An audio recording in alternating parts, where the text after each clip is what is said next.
To Moving Forward, sponsored by MPW Mocklink TV and Mocklink Internet, online at mpw.org. Each weekday morning, our local talk segment brings you the people who are helping move our community forward. Let's start the show. Good morning, AM 860 FM 95.1 KWPC. I'm Jordan Davis. Thanks for joining us here for Moving Forward this morning on this Friday. What is it, December 14th already? We are 11 days away from Christmas. I could not be more excited, but we're going to get rolling here. It's brought to you by Muscatine Power and Water. Say hello to Mocklink Phone, your new local phone company. Fiber customers get it now. Switching is easy, and you can keep your old number. Learn more at mpw.org. Again, I'm Jordan Davis. I'm joined in studio by yoga teacher Allison Phelps this morning. How are you, Allison? I'm good. How are you? I'm excellent. I didn't notice. Can we move that microphone in front of you there? Yeah. Perfect. Sorry. Want to make sure that we can be able to hear you because we definitely want to be able to get out what we're going to be talking about here this morning. So what's going on? You teach yoga over at the Y and at some of the schools. I actually don't teach yoga at the Y. You don't at the Y. Okay. I have a studio downtown. That's right. But is it the one right off 2nd Street? Yeah, okay, it is. Mm-hmm. But my main focus now is I had the opportunity to start teaching at the Muscatine School District, and so I've limited classes there at the studio downtown, and we did kind of this pilot of, well, there's so many schools here in Muscatine, where do we start? And so I'm at the high school 3 days a week, and I'm at McKinley Elementary twice a week full-time. And we're just starting to, see what happens when we bring some of these mindful classes in. My title is actually yoga instructor and mindfulness coach. Mindfulness. John kept using that word. I know. It's kind of mindfulness. It's one of those words like, okay, it sounds good, but what does it actually mean? It's basically being aware of what you're doing in the present moment, non-judgmentally. So if you took yourself out of the situation and kind of looked at the situation from a bird's eye view, it's that space in between reaction, and it's that breath you take, which is wonderful if you can get kids to really understand that. So a lot of people now are doing mindfulness with the breath. They associate mindfulness with the breath. And then another word that's really fun is equanimity. Have you ever heard of that one? I have not. That's a new one. So it's basically being composed in a stressful situation. Okay. So if you can kind of get your bearings around being composed and actually feeling composed and not so stressed out, your reactions to any given situation might be a little easier. So if I'm understanding this correctly, when I think mindfulness, I think I'm aware of myself in a situation. Yeah. Is that my understanding this? Okay. Yes, exactly. It's the awareness of your body. It's the awareness of your emotions. When you look at someone, you can start to really realize how they're feeling in this situation by just their energy. Gotcha. Are they kind of hunched over? Are they more open? So every morning that I'm at McKinley, I get to have all the students in the gym, and it's called Super Start. So I teach them how to mindfully sit, and it's shoulders above the hips, and I teach them where to place their hands so they're not so fidgety. It's K through 5, so it's just everyone's moving all the time. They're talking. I teach them what to do with their mouth. No words are coming out. Right. And I remind over and over again, and it's amazing. You can hear basically a pin drop or a door open outside of the gym when we have over 300 students in the gym. That's very surprising. You can hear the staff working in the kitchen right next to the gym with how quiet each child is. It's really, really cool how, and it's a skill you have to develop. Not everyone's just born with it. You have to practice.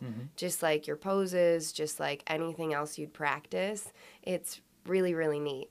So what are some of the benefits that kids can see from this? Because it's not just about, I'm sure it's not just about something they have to be a part of at school, but it's something that they can use, right? Yeah, and that's the biggest thing. I always say, I'll relate it to schoolwork, obviously, but I say, okay, what are things that are really important to you in your life? Because that's how it's going to stick. A lot of people say sports. Some people say video games. Some people say, they can say whatever they want. even getting more sleep at night, being a better child when they're talking to their parents because that will get them farther. The benefits there is they are a little bit more focused, more present, getting their homework done faster, leveling up on whatever video game they're doing. Well, if they're fidgeting, if they're distracted, if their mind's always someplace else, they're really, really good at being distracted. Mm-hmm. But me too, but what you're not so good at all the time is being present. So we talk about what's the past. What did you do before school? That's called the past. And that doesn't always matter if you're not using it to your benefit of moving forward and learning from whatever mistake you made, which mistakes are great. You wouldn't know success unless you were able to know what failure is. So right. Failure is not a bad thing. And I tell them that over and over again. It's not a bad thing. It helps you move forward if you allow it to. And then we talk about the future, and the biggest thing with that is I want them to understand what the present is. In the present, we go back to the breath. Inhaling through the nose, and what does that feel like? And then exhaling out of the mouth. And we do this thing called pause, breathe, smile, and I didn't make that up. Most of these things I didn't make up. I've just seen what works in other school districts, and I'm bringing that into the Muscatine school districts. Gotcha. Mental health is one of those things that is starting to be mandated. I know it's mandatory in Virginia and New York schools, so I assume that at some point it's going to be mandatory in every state, but why not try it here? Mm-hmm. If kids can find or grasp some reason why they want to go to school, then that's where learning happens. If they... Sorry. No, go ahead. That's just all making me think, it's been shown that, kids today have stress levels that are skyrocketing. It's crazy how stressed the kids are. And, I kind of understand that from when I was in high school, but I think my stress levels were quite as high as what they're saying, but it's like it's got to have something to do with like how we're plugged into social media and stuff like that, because everything is so focused on yourself or not on yourself, but how everybody else views you. I think that's been a big part of it. But so this is a great thing too to help them with kind of dealing with that stress, right? Yeah, and let's not make social media the enemy, because that's not going away. But let's try to give tools, not just to the students, but also to the teachers, the adults. Let's let it flow over into the rest of their lives. Let's give them tools in order to cope with some of those things that they see. Gotcha. Okay. Because it's not going away. Right, yeah. It's only going to get bigger from here. Yeah, right. But let's, instead of spending 2 hours just mindlessly looking through the phone, scrolling on a feed, let's say, okay, maybe we'll take a break for 10 minutes and see if we can get something else done. Mm-hmm. Or if you're really stressed and you're going through the whole day being stressed, why don't you take a 20-minute break, come back from that, and see how it goes? When I give my classes at the high school, it's called Muskie Time, and it's in between second and third period, which is brilliant. I'm not sure which one of the administrators came up with it, but it's one of those where a teacher can grab a student, and if they need to get some more work done, they can get work done, or they can choose to go to yoga. And it's a choice. You don't have to go to yoga. You don't have to do yoga. But I tell kids, hey, if you just want to grab a mat and lay down while other kids are doing the poses, go for it. Because looking at Google in San Francisco, I look at the way they do it, and they want their employees to be the most motivated and type of employees. And if they're tired, they're not going to get a lot of work done. So if a kid can come in and rest for 15, 20 minutes, breathe. I'm not saying snore on the mat and completely, but if that's what they need to do, if they didn't get rest at home or they don't have a peaceful place, I set up my classroom kind of like a yoga studio. The lights are down. There's just lamps everywhere. I've got a diffuser going. And we play soft music, we talk about things, we talk about how our body feels when different emotions come in and the tension and releasing some of that. If they need to just lie down and rest to be more beneficial for the rest of their day and get more things done, great. So second and third period is kind of the perfect time for that then, isn't it? Yeah, and I have teachers coming in. It's open. It's not just open to students, but the teachers. When you have 20, 30 kids stressed and you're trying to corral them, it can take a lot out of you. And so if they need to come in and just release some of their emotions in the yoga room, why not? They can't do it in their classrooms while the kids are there. And it's showing that composure and just letting it go instead of letting it seep down and not release.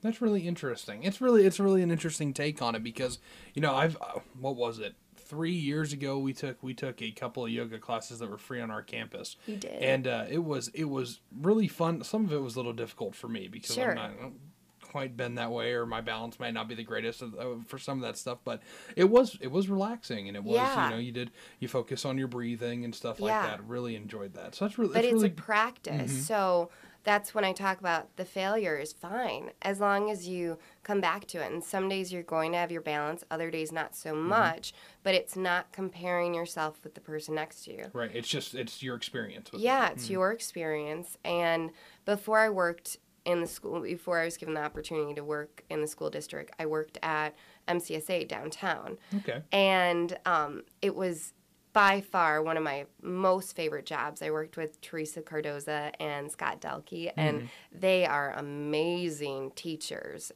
without, I'm sure, not even knowing that they were teaching. But to be in those stressful situations with people who are really dealing with hard things in their life and being able to take yourself out of the situation and not take what they're throwing at you personally, bring that into the school. And I teach kids, don't take things personally, because what other people are throwing at you or yelling at you or making up things about you, it has very little to do with you. It has everything to do with that person. So, don't take it personally. You never know what's going on in their life to make them project out at you. Right. So don't even let it come into your zorb or zone, whatever you want to call it. Just let it go and do what you need to do to get on with your day. Don't be so selfish to think that things are about you, and it's not going to get you anywhere to really absorb what's going on with someone else. And I think in high school, you take everything personally. You really do. Everything. And just let it go. We do a lot of activities on just releasing, and when you do get emotionally stressed, you take that in as physical stress, and you can see your body really tense up. And so we just, let your shoulders drop down, let your face relax, and get a grip on what's actually going on in the situation. And that's mindfulness. That's the limiting the reaction time and just creating that space in between what you're actually going to say to project back to them. And then if you can just stop, think about the situation for a moment, then a lot of times your reactions can be a lot better. Absolutely. It's the difference between half-day suspension and I'm just going to let it go. Absolutely. That's a good way to look at it. Right? And in the elementary school, we do the pause, breathe, smile, where we take a pause button, whatever, think about a video game, you pause it, and then you just take a breath in, and then you just smile. And anytime you smile, it's kind of silly, but it really can turn your day around. Oh, yeah, it's no joke that just cracking a smile in the morning will make your whole day better. I know. And even if you're just smiling at nothing, just smile. I know. It makes you feel so much better. And that energy mirrors. When you see someone laugh, well, at least I do. When I see someone laugh, I kind of want to laugh with them. It's kind of that mirror. You're right. It's kind of a mirror effect, especially with laughing. I want to say yawning, too, because every time I see somebody yawn, it just... See? Don't do it because it's a little early right now. But, yeah, it's true. That mirrored energy. Absolutely. Well, this has been really interesting, Allison. Thank you for coming in and talking to us this morning. So your class is with the high school, and then what was the grade school? McKinley. That's right. So are you guys trying to do any more with some of the others, or is it just kind of... It would be really neat to branch out into the other schools. This was just kind of the test pilot. Gotcha. Let's see how it goes. Becky Witchers, she's the person in charge of teaching and learning. Jerry Reby, superintendent, and then Michael McGrory, he is the assistant superintendent. Those are the people that were really forward thinking to bring something like this into the school district, because it's one of those I don't know how this is going to work, but Right. let's try it. And it's definitely the feedback we've been getting is amazing. Parents are like, my kid is so much different than when they do yoga versus the days that they don't. The teachers are loving it. So I really hope that we can find a good place to bring this into other schools because it's really shown that it's helping. Well, that's great because like we mentioned, the stress levels are pretty high for kids nowadays. So anything to help them to deal with that and just to deal with being a kid in general, that's great. To have a first grader say, "Oh, I'm so stressed," I'm like, about what? I know, but they feel that and they believe that, and then to just tell them, you can release that. Here are the tools to do that, and not everything works with every kid, so you just have to find, well, what works with this kid may be completely different to this kid. And,